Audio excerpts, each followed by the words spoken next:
Hey, I'm Dusty, friends call me Moose. I'm the dude behind cameratips.com, and in this video, I want to show you how to prevent the Sony a6000 from turning off while you're using it.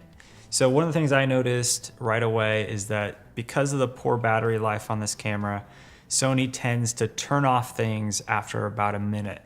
And that can be kind of frustrating if you're just getting to learn how to use the camera and you're navigating through menus, and then all of a sudden the camera sort of turns off. Or maybe you're taking pictures and you stop for a minute and then you go to take another picture and you find that the camera is turned off and you got to boot it back up and wake it back up, which can take a few seconds. So let me show you how to go in and adjust that.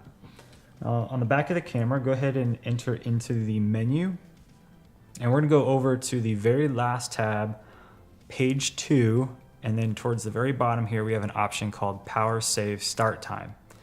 So we can adjust this from the default, which is a minute, all the way up to 30 minutes.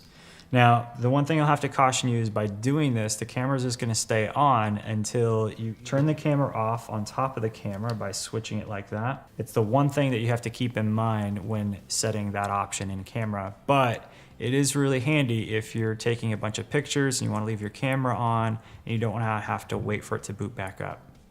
Now, if you're still trying to figure this camera out, maybe you're unsure of which settings to use, I actually just released a set of really simple cheat sheets for the Sony a6000 that show you the exact settings I use for really common scenarios like portraits, sports, landscapes, and more.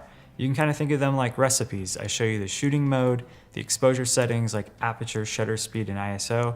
I also go over the autofocus modes I use depending on the subject or scene. So if you want to check that out, I'll put a link down in the description below. Until next time, thanks for watching. Catch you later.